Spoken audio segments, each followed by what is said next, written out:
పార్వతీపురం మన్యం జిల్లా సాలూరు మండలం కొత్తవలస గిరిజన సంక్షేమ ఆశ్రమ పాఠశాలలో 5,75,00,000తో నూతనంగా నిర్మించనున్న పాఠశాల భవనానికి శంకుస్థాపన చేసిన రాష్ట్ర గిరిజన శాఖ, స్త్రీ శిశు సంక్షేమ శాఖ మంత్రి గుమ్మడి సంధ్యారాణి మరియు జిల్లా కలెక్టర్ ఎన్ ప్రభాకర్ రెడ్డి.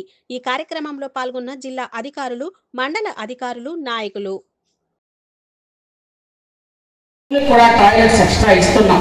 పిల్లలందరికీ కూడా మంచి నాణ్యమైన యూనిఫామ్, మంచి బట్టలు, బుక్స్ ఇవన్నీ కూడా ఈ మధ్య కాలంలో విద్యలో పెను మార్పులు తీసుకురావాలని మన యువ నాయకులు, విద్యాశాఖ మంత్రి వర్యులు నారా లోకేష్ బాబు గారు చేస్తున్నటువంటి ఒక అద్భుతమైనటువంటి ప్రయత్నంలో ఈరోజు పిల్లలకి ఎవరి ఫోటోలు లేకుండా, ఏ దిష్టిబొమ్మ ఫోటోలు లేకుండా చక్కగా యూనిఫామ్, నాణ్యమైన యూనిఫామ్ ఇస్తున్నాం, నాణ్యమైన బుక్స్ ఇస్తున్నాం, నాణ్యమైన బ్యాగ్ ఇస్తున్నాం, మా నాణ్యమైన షూలు, సాక్స్లు ఇస్తున్నాం.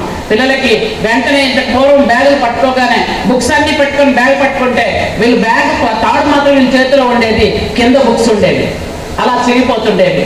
అలాగే యూనిఫామ్స్ నాణ్యత